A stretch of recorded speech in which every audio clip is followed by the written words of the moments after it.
Hello friends, welcome back to our YouTube channel Gyan Samanvay. ज्ञान समन्वय में आप सभी का स्वागत है। अभी अभी हमारे राष्ट्रपति के चुनाव समाप्त हुए हैं, जिसमें हमारे भारत की 15वीं राष्ट्रपति को चुना गया है, जो हमारी बनी है द्रौपदी मुर्मू, जो कि हमारे उड़ीसा राज्य से बिलोंग करती हैं और वो एक आदिवासी हैं। और कौन सी जनजाति से बिलोंग करती हैं? तो संथाल जनजाति से वो बिलोंग करती हैं। अगर क्वेश्चन पूछा जाए कि भारत का 14वां राष्ट्रपति हमारा कौन था, तो श्री रामनाथ कोविंद थे, जिसका कि हमारा अब की बार 2022 में कार्यकाल समाप्त हुआ और 15वीं राष्ट्रपति को चुना गया, जो कि है हमारी द्रौपदी मुर्मू।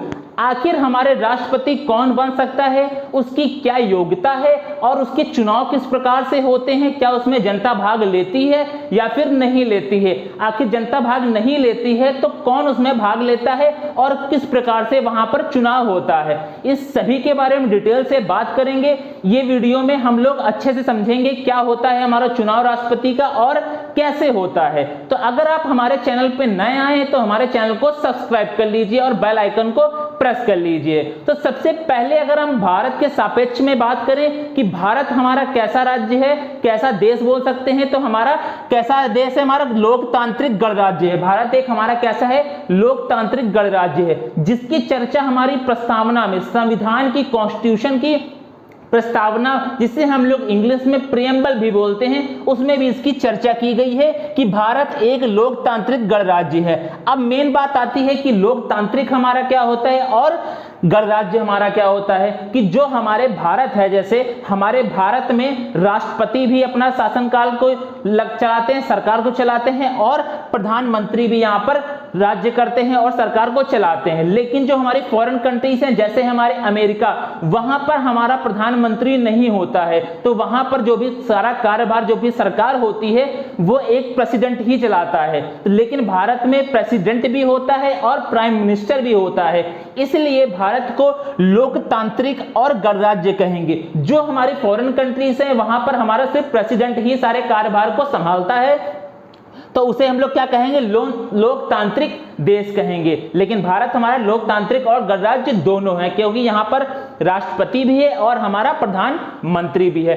दूसरी बात आती है कि हमारा जो राष्ट्रपति का चुनाव होता है, उसमें भाग कौन कौन लेता है, कौन कौन से सदस्य लेते हैं। तो सबसे पहले हम अगर बात करें कि जो हमारे भारत की संसद है, संसद के अगर क्वेश्चन पूछा जाए भारत के संसद के कितने अंग हैं, तो हमारे भारत के संसद के 3 अंग हैं। पहला हमारा लोकसभा, राज्यसभा, और तीसरा हमारा जो मोस्ट इंपॉर्टेंट है राष्ट्रपति, जिसे हम लोग प्रेसिडेंट भी बोलते हैं। तो कितने अंग हो गए? हमारा लोकसभा, राज्यसभा, तीसरा हमारा राष्ट्रपति। तो इसी के बारे में आज हम लोग चर्चा करेंगे, राष्ट्रपति के बारे में। अब अगर हम लोग बात करें कि राष्ट्रपति बनने के लिए योग्यता क्या चाहिए, ये बहुत लोगों को नहीं पता होता है, काफी डाउट होता है। क्या कॉमन आदमी राष्ट्रपति बन सकता है? जैसे कि प्रधानमंत्री हमारे कॉमन मैन थे, क्या वो बन सकते हैं? इसी तरह से क्या राष्ट्रपति भी हर एक इंसान, कॉमन इंसान, क्या बन सकता है? तो जी नहीं बन सकता है। अभी मैं बताऊंगा आखिर क्यों नहीं बन सकता। एक मोस्ट इंपॉर्टेंट पॉइंट उसका है, जिस कारण से कॉमन इंसान राष्ट्रपति नहीं बन सकता है। तो हम योग्यता की बात करते हैं राष्ट्रपति बनने की, जिसे हम लोग एलिजिबिलिटी बोलते हैं। तो सबसे पहली अगर हम बात करें तो भारत का नागरिक होना चाहिए राष्ट्रपति बनने के लिए। भारत का नागरिक होना चाहिए राष्ट्रपति बनने के लिए। दूसरी अगर हम बात करें तो न्यूनतम आयु जो होनी चाहिए राष्ट्रपति बनने के लिए, वो 35 वर्ष होनी चाहिए। कितनी वर्ष की? 35 वर्ष की न्यूनतम आयु होनी चाहिए। तीसरी अगर हम लोग बात करें तो वो पागल और दिवालिया नहीं होना चाहिए। क्या नहीं होना चाहिए? पागल भी नहीं होना चाहिए और दिवालिया। मेन बात आती है हमारा दिवालिया को क्या होता है। तो दिवालिया की बात अगर हम करें कि वो इंसान जिसने सरकार से या फिर बैंक से इतना कर्जा ले रखा हो कि वो उस कर्जे को पूरा नहीं कर पाएगा, उसे सुप्रीम कोर्ट ने क्या कहा है? दिवालिया। जैसे कि हमारा विजय माल्या इतना सारा कर्जा ले रखा है, तो इसीलिए सुप्रीम कोर्ट ने विजय माल्या क्या घोषित कर दिया है? दिवालिया घोषित कर दिया गया है। तो अब आप लोग दिवालिया का मतलब समझ सकते हैं। अगर दिवालिया इंसान हमारा राष्ट्रपति बन जाएगा तो पहले वो अपने कर्जे को पूरा करेगा, उसके बाद देश को चलाएगा। इसीलिए जो हमारी योग्यता है उसमें पागल भी नहीं होना चाहिए और दिवालिया भी नहीं होना चाहिए। नेक्स्ट अगर हम बात करें तो लाभ के पद पे नहीं होना चाहिए। अब मेन बात आती है कि हमारा लाभ का पद क्या होता है। लाभ का पद आखिर क्या होता है। तो हमारे संविधान में लाभ के पद की जो चर्चा की गई है उसमें बताया गया है कि कोई भी सरकारी नौकरी पर उस इंसान को नहीं होना चाहिए जिसे राष्ट्रपति के लिए उम्मीदवार में खड़ा होना है, तो वो सरकारी नौकरी पर नहीं होना चाहिए। लेकिन जो हमारे राज्यपाल हैं, जो भी हमारे नेता हैं, संविधान में चर्चा किया गया है कि वो एक लाभ का पद नहीं है, वो क्या है, हमारे नागरिकों की क्या है, सेवक हैं, सेवक की चर्चा की गई है। संविधान में हमारे जो भी राज्यपाल या फिर जो भी हमारे सारे नेता हैं उनको क्या है, लाभ के पद को नहीं माना गया, सिर्फ सरकारी नौकरी को लाभ का पद माना गया। तो उस इंसान को जिसे राष्ट्रपति बनना है वो लाभ के पद पर नहीं होना चाहिए। जो मोस्ट इंपॉर्टेंट बात आती है, जो कॉमन इंसान नहीं बन सकता है राष्ट्रपति, आखिर क्या, वही बात है कि हमारे पास 50 प्रस्तावक होने चाहिए और 50 अनुमोदक होना चाहिए। अब बात आती है कि जो हमारे 50 प्रस्तावक हैं ये आखिर क्या बात है। 50 प्रस्तावक क्या होता है, तो 50 प्रस्तावक का मतलब है जो अभी मैंने बताया, संसद के हमारे कितने अंग हैं, 3 अंग हैं, लोकसभा, राज्यसभा, तीसरा हमारा राष्ट्रपति। तो राष्ट्रपति का चुनाव हो रहा है तो उसको अलग कर दीजिए। तो राज्यसभा और लोकसभा दोनों में हमारे कम से कम 50 ऐसे इंसान, 50 ऐसे सदस्य होने चाहिए जो राष्ट्रपति के उम्मीदवार को आगे को बढ़ाए, कि वो उसका सपोर्ट करे कि हाँ मैं चाहता हूं कि ये इंसान राष्ट्रपति बने। तो उसे क्या बोलते हैं, प्रस्तावक। कम से कम कितने होने चाहिए, 50 प्रस्तावक होने चाहिए। अब वो लोकसभा का हो या राज्यसभा का हो, ऐसा कोई भी प्रावधान नहीं है, किसी के भी हो सकते हैं। 20 इसके राज्यसभा के हो सकते हैं तो 30 हमारे लोकसभा के हो सकते हैं, ऐसा कोई बाउंडेशन नहीं है। लेकिन कम से कम 50 सदस्य होने चाहिए हमारे, कहां पर, लोकसभा और राज्यसभा में, जो उस उम्मीदवार को आगे ले जाए, सपोर्ट में रहे कि हाँ मैं इसको चाहता हूं। और बात आती है 50 अनुमोदक, और 50 और भी एक्स्ट्रा इंसान चाहिए। अब वो किसके हैं, लोकसभा के हैं या फिर राज्यसभा के, ये भी डिपेंड नहीं करता है।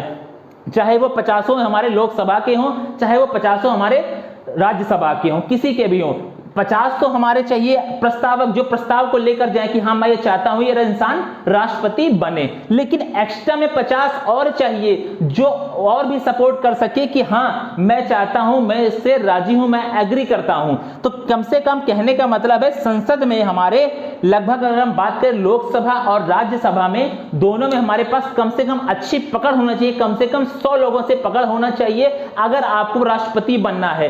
तो जो आपकी बात को आगे ले जाए, आपके सपोर्ट में खड़ा रहे कि हाँ ये इंसान राष्ट्रपति बने। जैसे कि जो 2022 का जो हमारा चुनाव हुआ राष्ट्रपति का, उसमें 2 लोग खड़े हुए, एक खड़ी हुई द्रौपदी मुर्मू, दूसरे खड़े हुए यशवंत सिन्हा, 2 लोग खड़े हुए, जिसके दोनों लोग, यही दोनों उम्मीदवार थे राष्ट्रपति के 2022 के। तो ये था इंपॉर्टेंट योग्यता। ठीक है, अब हम बात करते हैं कि आखिर राष्ट्रपति के चुनाव में भाग कौन कौन लेता है। अभी तो हमने बात करी एलिजिबिलिटी या फिर योग्यता की, तो सबसे पहले हम बात करते हैं किसके सापेक्ष में, राज्य के सापेक्ष में, या फिर स्टेट की बात करें, स्टेट में हमारे कौन कैसे वोट देता है। क्योंकि जो हमारा राष्ट्रपति का जो चुनाव होता है उसमें हमारी जनता भाग नहीं लेती है, क्योंकि जो राष्ट्रपति का चुनाव होता है वो किस रूप से होता है, अप्रत्यक्ष रूप से होता है। किस रूप से है, होता है अप्रत्यक्ष होता है, जिसमें अप्रत्यक्ष किसे कहते हैं, जिसमें हमारी जनता भाग नहीं लेती। कौन भाग नहीं लेती है, जनता हमारी भाग नहीं लेती है। इसलिए राष्ट्रपति के चुनाव को बोला जाता है अप्रत्यक्ष रूप का चुनाव। इसीलिए क्वेश्चन को कई बार पूछा गया है कि राष्ट्रपति का चुनाव किस प्रकार होता है, प्रत्यक्ष या कि अप्रत्यक्ष। तो अप्रत्यक्ष रूप से होता है क्योंकि इसमें जनता भाग नहीं लेती। अब आखिर बात आती है कि भाग कौन लेता है, तो राज्य के सापेक्ष में अगर हम बात करें तो राज्य में हमारी क्या होती है, विधानमंडल होती है। क्या होती है, विधानमंडल। जैसे अगर हम उत्तर प्रदेश की बात करें, उत्तर प्रदेश का एग्जांपल लेके मैं आप लोगों को बताता हूं स्टेट के बारे में कि स्टेट में कौन वोट देता है और कैसे देता है, उसकी वोट की पावर कैसी है। तो हम उत्तर प्रदेश का एक एग्जांपल लेते हैं। जो हमारे उत्तर प्रदेश में विधानमंडल है, विधानमंडल अगर हम बात करें तो विधानमंडल के कितने अंग होते हैं, तो 3 अंग होते हैं। कितने अंग होते हैं, 3 अंग। जैसे हमने बताया संसद के हमारे 3 अंग होते हैं, उसी तरह हमारे विधानमंडल के भी 3 अंग होते हैं। क्या होते हैं, विधानसभा, विधान परिषद, और तीसरा हमारा क्या होता है, राज्यपाल। क्या बोलता है हमारा, राज्यपाल।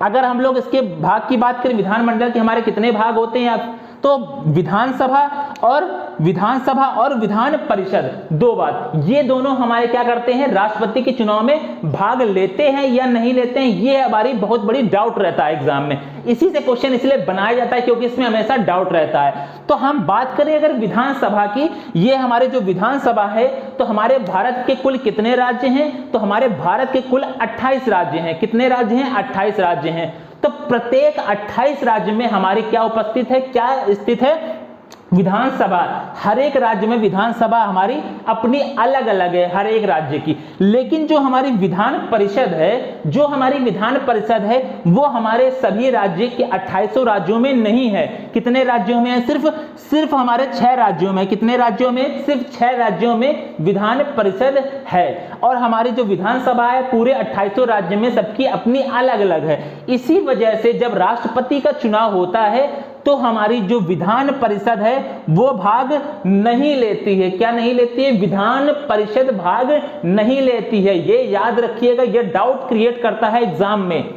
एग्जामिनर इसी से क्वेश्चन बनाता है कि विधानसभा, विधान परिषद, राज्यसभा और लोकसभा, इन चारों में से हमारे राष्ट्रपति के चुनाव में कौन भाग नहीं लेता है, तो कौन नहीं लेता है, विधान परिषद हमारा भाग नहीं लेता है। अब अगर हम लोग बात करें तो हमारे भारत में 28 राज्य हैं और हमने अभी बताया कि विधान परिषद सिर्फ केवल 6 राज्यों में है, इसलिए विधान परिषद हमारे भाग नहीं लेती है। अब अगर हमने बताया कि उत्तर प्रदेश का एग्जाम्पल लेके आप लोगों को बताएं तो उत्तर प्रदेश में विधानसभा की जो हमारे सीटें हैं कुल, वो कितनी सीटें हैं, हमारी 403 सीटें हैं। कितनी सीटें हैं, 403 सीटें हैं। कहां पर, उत्तर प्रदेश में। हर एक राज्य में सीटें क्या है, अलग अलग है। किसी राज्य में ज्यादा है तो किसी राज्य में कम है। हम उत्तर प्रदेश का एग्जांपल लेके को आप लोगों को समझा रहे हैं। तो उत्तर प्रदेश में हमारी 403 सीटें हैं कुल। अब अगर हम बात करें जो भी वहां के एमएलए होते हैं, मेंबर ऑफ लेजिस्लेटिव असेंबली, जिसे हम लोग बोलते हैं मेंबर ऑफ लेजिस्लेटिव असेंबली, उसके वोट कैसे काउंट किए जाते हैं, उसकी वोट की पावर क्या होती है, अब हम उसको जानते हैं। तो हमारा जो एक वोट देता है एमएलए जो हमारा एक वोट को देता है, तो वो किस पर डिपेंड करता है, उस राज्य की कुल संख्या पर डिपेंड करता है। किस पर डिपेंड करता है, उस राज्य की कुल संख्या पे। जो हमारे उत्तर प्रदेश की कुल संख्या है वो लगभग हमारी 22 करोड़ के आसपास में है। कितनी है उत्तर प्रदेश की जनसंख्या, 22 करोड़ है। और उस राज्य की जो टोटल एमएलए हैं, कितने एमएलए, टोटल एमएलए, जैसे कि उत्तर प्रदेश में, उत्तर प्रदेश की कुल कितने एमएलए हैं उससे भाग कर दिया गया। तो कुल संख्या उत्तर प्रदेश की कितनी है, 22 करोड़। टोटल एमएलए जो उत्तर प्रदेश के होंगे मल्टीप्लाई 1/1000 किया जाता है। ये क्या है, एक वोट एमएलए का, वो एमएलए का एक वोट निकालने का क्या है, फॉर्मूला है। अगर हम उत्तर प्रदेश के एक एमएलए की वोट की बात करें तो वो निकल कर आती है, जब इस पे आप वैल्यू रख के सॉल्व करेंगे उत्तर प्रदेश की, तो लगभग निकल के आएगी 83,824। कितनी निकल के आएगी, 83,824, जो कि उत्तर प्रदेश में एक एमएलए की जो वोट की जो पावर है वो कितनी है, 83,824 है। इसी तरह हर एक राज्य से हर एक एमएलए, हर एक विधानसभा के जो मेंबर्स होते हैं वो भाग लेते हैं, अपने वोटों को देते हैं। तो आपको इससे एक बात क्लियर हुई कि हमारी जो विधान परिषद है वो राष्ट्रपति के चुनाव में भाग नहीं लेती है। तो ये जो मैंने बात करी, ये हमने बात करी किसके सापेक्ष में, राज्य के सापेक्ष में। इसी तरह जो हमारे टोटल जो भी सदस्य हैं, जो भी टोटल सदस्य हैं राज्य के, सारे राज्यों का 2800 बनाकर टोटल कितने मेंबर्स हैं हमारे, 4033। कितने हैं, 4033 मेंबर्स हैं जो कि राष्ट्रपति के चुनाव में राज्यों से आते हैं और वोट को देते हैं। अब अगर हम लोग बात करें केंद्र के सापेक्ष में, किसके सापेक्ष में, सेंट्रल के सापेक्ष में, केंद्र के सापेक्ष में बात करें तो वहां पर जो हमारी संसद आती है, अभी मैंने बताया संसद के 3 अंग, लोकसभा, राज्यसभा और राष्ट्रपति। तो राष्ट्रपति का चुनाव हो रहा है तो अब हमारे भाग कौन लेगी, लोकसभा और राज्यसभा, 2 लोग हमारे भाग लेंगी। तो संसद के 2 अंग, 2 प्रमुख भाग, एक लोकसभा और एक हमारा राज्यसभा। अब अगर हमारी बात आती है तो क्या इसमें दोनों भाग लेते हैं, लोकसभा और राज्यसभा। जिस तरह से मैंने बताया यहां पर विधान परिषद जो है वो भाग नहीं लेते हैं, विधान परिषद के जो मेंबर होते हैं भाग नहीं लेते हैं, लेकिन जो हमारा लोकसभा है और राज्यसभा है, ये दोनों ही हमारे राष्ट्रपति के चुनाव में भाग लेती हैं। अब अगर बात करें हम इसके अलावा और कौन भाग लेता है, तो इसके अलावा हमारे जो 2 एंग्लो इंडियन की बात आती है संविधान में, और 12 मनोनीत सदस्य जो कि राष्ट्रपति के द्वारा चुने जाते हैं। किसके द्वारा चुने जाते हैं? राष्ट्रपति के द्वारा चुने जाते हैं। कौन से? 2 एंग्लो इंडियंस। अब बात आती है कि 2 हमारे एंग्लो इंडियंस कौन है? तो हमारे संविधान में 2 जो हमारे एंग्लो इंडियन है उसकी चर्चा की गई है। वे सभी हमारे भारतीय, जो हमारे अंग्रेज या फिर हमारे यूरोप के दोस्त जो लोग आए थे हमारे भारत पर राज्य कर रहे थे, तो भारत की जो भी महिलाएं थी उनके साथ शादी कर लिए थे। उसके बाद उनसे उत्पन्न जो भी बालक या फिर लड़के हैं उन्हीं को क्या बोला गया है? एंग्लो इंडियन बोला गया है। तो 2 हमारे लोकसभा में राष्ट्रपति के द्वारा 2 एंग्लो इंडियन को रखा जाता है और राज्यसभा में हमारे 12 मनोनीत सदस्य होते हैं। राष्ट्रपति जिसे अपनी पसंद से चुनते हैं, वो अलग अलग फील्ड से आते हैं। स्पोर्ट पर्सन भी हो सकता है, कोई साइंटिस्ट भी हो सकता है, इसी तरह के हमारा कोई भी सेलिब्रिटी भी हो सकता है। तो वो 12 मनोनीत सदस्य जो होते हैं राष्ट्रपति के द्वारा चुने जाते हैं। लेकिन जब हमारा राष्ट्रपति का चुनाव होता है उसमें ये 2 एंग्लो इंडियंस भाग नहीं लेते हैं और जो हमारे 12 मनोनीत सदस्य हैं वो भी राष्ट्रपति के चुनाव में भाग नहीं लेते हैं, क्योंकि अगर ये भाग लेंगे तो राष्ट्रपति का ही फेवर करेंगे जिसने उसको चुना है। इसलिए 12 मनोनीत सदस्य को भी नहीं रखा जाता है राष्ट्रपति के चुनाव में और 2 एंग्लो इंडियंस को भी नहीं रखा जाता है। अब बात आती है कि जो हमारा मेंबर ऑफ पार्लियामेंट है, 1 वोट की उसकी पावर कैसी होती है? जैसे हमने बताया यहाँ पर एमएलए की 1 वोट की जो पावर होती है वो कैसे निकालते हैं, इसी तरह हम देखते हैं यहाँ पर 1 वोट की जो पावर होती है वो मेंबर ऑफ पार्लियामेंट, जिसे हम एमपी बोलते हैं, उसकी पावर क्या होती है, कैसे निकालते हैं? तो यहाँ पर बात आएगी जो सभी राज्यों के जो टोटल एमएलए हैं, सभी राज्यों के जो टोटल एमएलए हैं उसके बटे हम लोग क्या कर देते हैं? टोटल मेंबर एमपी, जो भी हमारे टोटल एमपीज हैं उसको भाग कर देते हैं, तो उससे निकल आती है हमारी क्या? 1 वोट की पावर एमपी की। अगर बात करें संसद से कुल हमारे कितने सदस्य भाग लेते हैं, तो लोकसभा से हमारे 543 लोग भाग लेते हैं राष्ट्रपति के चुनाव में। अब अगर हम बात करें राज्यसभा में, तो राज्यसभा में हमारे 233 लोग भाग लेते हैं। ये फिक्स वैल्यू है 543 और राज्यसभा में 233, ये है केंद्र की। अब टोटल की बात करें तो टोटल हमारे कितने लोग भाग लेते हैं? 776 लोग भाग लेते हैं। तो अब ये निकल के आ गया राष्ट्रपति के चुनाव में कौन कौन भाग लेता है। तो हमारा विधान परिषद नहीं लेती है, लोकसभा और राज्यसभा भाग लेती है राष्ट्रपति के चुनाव में। अब अगर बात आती है कि राष्ट्रपति का चुनाव हमारा कैसे होता है, मेन बात आती है राष्ट्रपति का चुनाव हमारा कैसे होता है। तो राष्ट्रपति का चुनाव हमारा अप्रत्यक्ष रूप से होता है, ये मैंने बताया, क्योंकि उसमें हमारी जो जनता है वो भाग नहीं लेती है। कहीं आपने देखा जनता के किसी में जिक्र किया गया? जिक्र नहीं किया गया। इसलिए क्या बोला गया है? जो राष्ट्रपति का चुनाव होता है वो हमारा अप्रत्यक्ष रूप से होता है। अब दूसरी बात आती है कि जो हमारा राष्ट्रपति का चुनाव होता है वो किस रूप से होता है? तो अनुपातिक प्रणाली से होता है। अब ये मेन बात आती है अनुपातिक प्रणाली क्या है। तो अब हम बात करते हैं अनुपातिक प्रणाली क्या होती है। जैसे सपोज कर लिए अब की बार 2022 में जो हमारे राष्ट्रपति के उम्मीदवार खड़े हुए, 2 लोग खड़े हुए, एक द्रौपदी मुर्मू खड़ी हुई, दूसरी तरफ यशवंत सिन्हा खड़े हुए। एक तरफ हमारी द्रौपदी मुर्मू खड़ी हुई और एक तरफ हमारे खड़े हुए कौन? यशवंत सिन्हा खड़े हुए। तो शॉर्ट फॉर्म में लिख देते हैं इन दोनों को। अब अगर मान लीजिए मैं द्रौपदी मुर्मू और यशवंत सिन्हा को वोट देता हूं तो कैसे दूंगा? तो हमें इसमें क्या करना है? दोनों को वोट देना है। द्रौपदी मुर्मू और यशवंत सिन्हा को दोनों को वोट देना है। जैसा कि जो हम लोग जनरल चुनाव के बारे में जानते हैं कि हमें जो भी पसंद होता है उम्मीदवार सिर्फ उसी को वोट देना होता है, दूसरे वाले को नहीं देना होता है। लेकिन यहां पर जो राष्ट्रपति का चुनाव है, यहां पर आपको जो पसंद है उसको भी वोट देना है, लेकिन दूसरे वाले को भी वोट देना है। मतलब प्रेफरेबल होता है कि कहने का मतलब जैसे मैं वोट देने जाता हूं, मैं चाहता हूं कि द्रौपदी मुर्मू हमारी जीते, तो हम इनको क्या वोट देंगे? 1 नंबर पे रखेंगे और यशवंत सिन्हा किस पे रखेंगे? 2nd नंबर पे रखेंगे। तो ये हमारा हो गया क्या?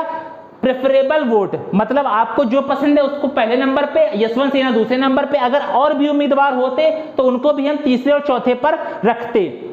अब दूसरा कोई आता है वो वोट देता है, तो मान लीजिए वो द्रौपदी मुर्मू को देता है 2nd नंबर पे, मोस्ट प्रेफरेबल देता है वो यशवंत सिन्हा को, वो चाहता है कि यशवंत सिन्हा जीते। अब इसी तरह तीसरा उम्मीदवार, तीसरा हमारा जो वोट देने आता है वो चाहता है कि द्रौपदी मुर्मू जीते, और जो हमारे यशवंत सिन्हा थे वो हमारे जीते, लेकिन सेकंड प्रेफरेबल देता है। इसी तरह सारे वोट देते हैं अपने दोनों लोगों को। अब की बार जो वोट हुआ मैं उसका एग्जांपल ले रहा हूं। इसी तरह अगर और भी उम्मीदवार होते राष्ट्रपति को तो उसको भी हम थर्ड, फोर्थ या फिर जो भी प्रेफरेबल होता सबसे पहले उसको वोट देते, लेकिन आपको सभी को वोट देना है।